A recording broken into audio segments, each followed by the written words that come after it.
Hello students, class 12 students. Today I am discussing about pie chart. Okay, pie chart of our unit 1 topic. It is belongs to unit 1 topic pie chart. So you can see this is our pie chart explanation. Pie chart explanation. So first we must include import pandas as PD. Import pandas as PD. Here we can use as. Now we can use import matplotlib dot py plot as plt. Okay, so here import matplotlib.pyplot as plt is important because this is our important library. Okay, this is our important library to create different kind of chart, pie chart, bar chart, line chart. Okay, we can use for this purpose. Now our main purpose is to create pie chart because in our syllabus pie chart is available. So first we create a data frame. So here I am creating student data frame. So student is equal to pd dot data frame. Okay, this is our main function. Now here I am using enter key and here I am using tab key. Okay, now here I am using curly braces. So here our opening and closing. Okay, this is our curly braces. Okay, now here I am using our first column. Suppose here I am using our first column as name. Okay, so here we can use as name. Here I am using Peter. Here I am using Smith, and finally we can use John. Okay, so this is our student name, and here I am using comma, then press enter. Okay, then here I am using S marks, then here I am using colon, and the Peter marks 50, Smith marks 60, and John marks is 70. Okay, so this is our data frame, you can see. Okay, now here I want to display this data frame first. So here what is the coding to display this data frame? We can use print student. Okay, we can use print student. So here I am using save this file, and here we can run this program. Okay, now you can see the output of this program. You can see the output of this program.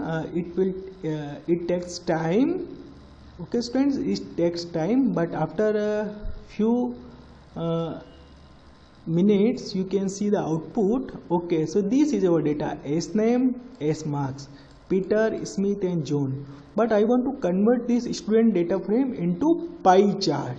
Okay, so very simple. For pie chart we can use this plt. Okay, for data frame we can use pd.data_frame, but chart we can use plt reference. So here I am using plt.py.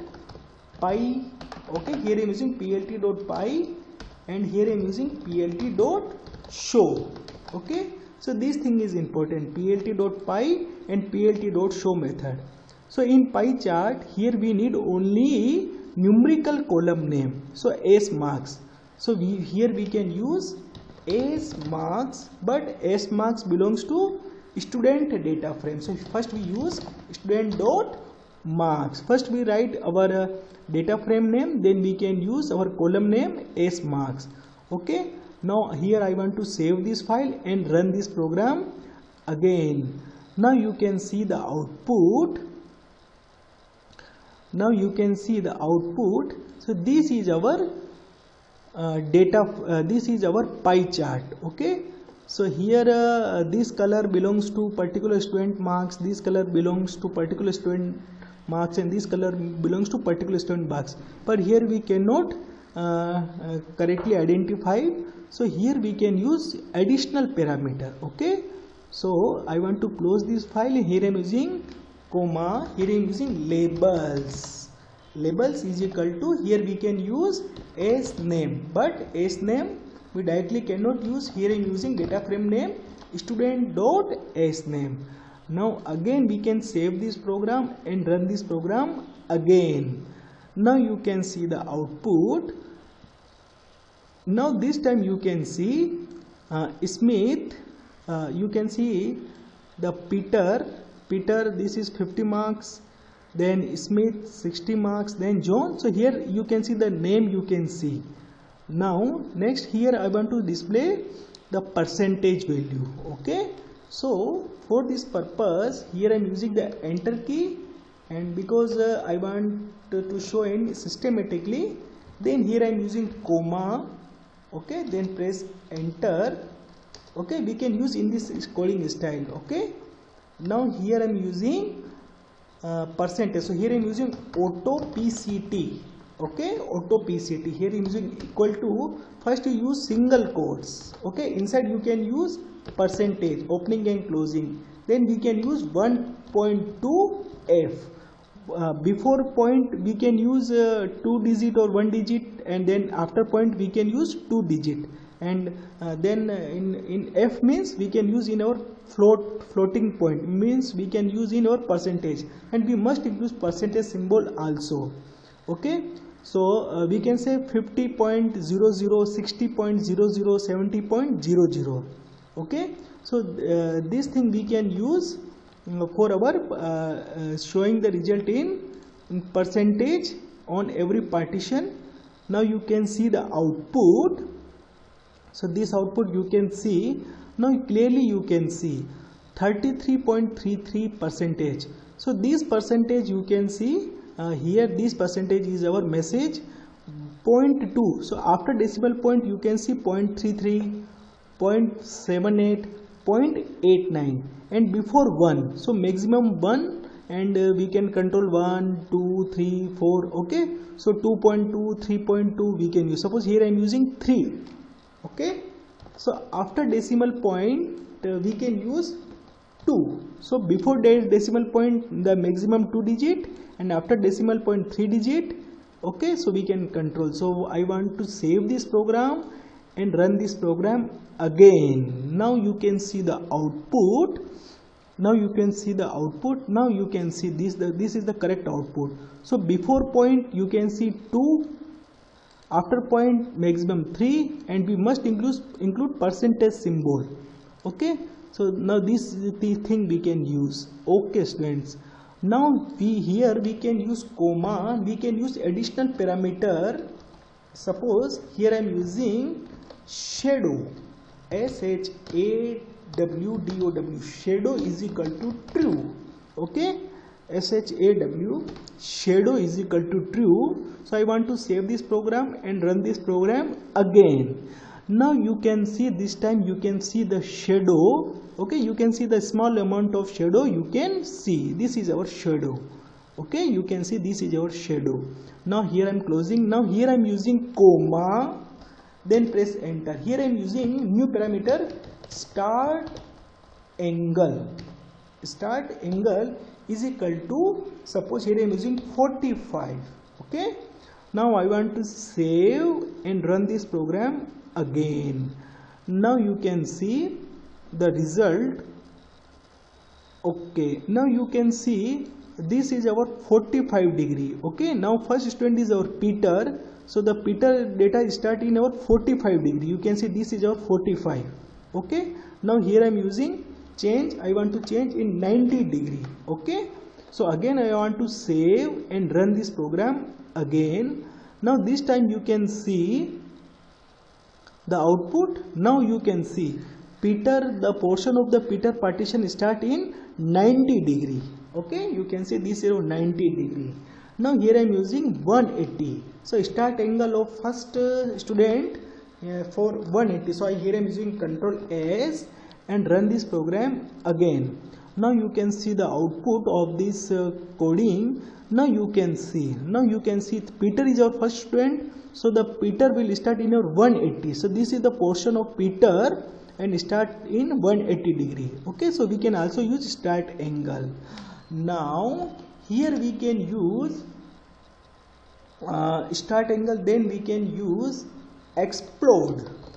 Okay, we can use explode is equal to, here I am using square bracket, here we can use 0.1 comma 0.1 comma 0.1.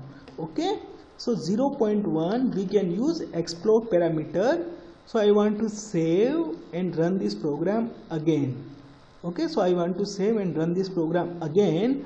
Now you can see the output of this explode. So you can see the gap between. Okay, so this is the gap between 0.1, 0.1 and 0.1. We can also increase or decrease because we have 3 students, Peter, Smith and John, and 3 marks according to, so according to we must use 3 parameter. So here I am using suppose 0.0, then we can use 0.1, then we can use 0.2. So we can also use we can increase the partition gap. Okay, so I want to save and run this program again. Okay students, now this time you can see the output. So here you can see 0.0 gap, then you can see 0.1 gap, then you can see 0.2 gap. Okay, so here we can use only one column name, numerical column name, then we can use labels, auto picture, shadow, start angle and explode. This kind of parameter we can use in our pie chart. Now additional thing we can use, suppose I want to give legend. Okay, here there is no legend, but I want to give legend. So here I am using plt.legend. Okay, so here I am using plt.legend. Here I am using Ctrl S, then I want to run this program again. Now you can see the legend also. So now you can clearly see this is our legend. Okay, so blue color show the Peter marks, this color show the Smith marks, and this color show the John marks. So we can use legend. Now we want to give the title also, the overall chart. So we can use the title parameter. So we can use plt.title. So we can see right pie chart of various students marks. Okay, so we can also use the title of this chart. In every chart we can use title. So I want to run this program again. Now you can see this time the output of this. So you can see the output. This is our title, this is our legend. Okay, we can also use X label and Y label also. So we can use plt.x label. Okay, and we can use plt.y label. Okay, in X axis we can use student name, and in Y axis we can use marks of students. Okay, so here we can use X label. For OX axis we will give a message student name, and in OY axis we can give marks of student. Now I want to save this program and run this program again. Now you can see the output of this program. Okay students, so now this time you can see in OX axis you can see student name, and in OY you can see the marks of student. So this is our title, X label, and legend. Okay, but I want to save this program also. So we can use plt.savefig. Okay, and we can save this program in D drive. Okay, so in advance we can see the name of chart. We can see pie chart new.pdf. Okay, so here in advance we will give the file name. So in D drive, okay, a file will save pie chart new.pdf. Okay, so I want to save and run this program again. Now you can see the output of this program, you can see, but here we can check in D drive. So here I am using window E, and you can see D drive, and here I am pressing P. Now you can see pie chart new. This file you can see pie chart new. Here I am clicking, I want to click on this file. Now you can see this is our PDF file. Okay, so in separately we can save this file in PDF format, JPG format or EPS format. Okay, you can also save this file in our JPG format also, so we can use JPG. Okay, so in picture format we can also use. So here I am using JPG and save and run this program again. Okay, so we can also save this file in our picture format. Okay students, so you can see, so here we can use PDF, PNG. Okay students, JPG is not supported, we can use PNG. Okay, PNG. Okay, PNG, PDF we can use. So I want to save and run this program again. So you can see this time you can see the output. So here we can use window E and you can see D drive, and here I am using P. Now you can see pie chart new. So this is your PDF file and this is your PNG file. So right click and you can use preview to see this PNG output. Okay, this is your image file. Now again come back to our coding. Okay students, so dear student, this is our pie chart explanation. Okay, you can see first we include import pandas as PD, then we include import matplotlib.pyplot as PLT. Okay, and then we can use store this data frame, then we can use plt.py. This is our main function. Here we can use select the numerical column name, then we can use labels, auto PCT parameter, shadow parameter, start angle and explode parameter. Okay, to provide partitions, and we can overall we can provide title, x axis, ox axis we can give title, oy axis we can, and we can also use legend. Okay, for different colors, and we can also save this chart in D drive, and in advance we can give the file name. We can use PDF, PNG, EPS. EPS means encapsulated PostScript file we can also use, means this is your drawing file. Okay, so three types parameter we can use, PDF, PNG and EPS format we can use, and finally we must use plt.show. Finally I want to save and run this program again, so you can see the final output of our pie chart. So this is our complete meaningful pie chart with several parameters. Okay students, so this is our pie chart. This is our this topic is already include our new syllabus. Okay students, thank you so much.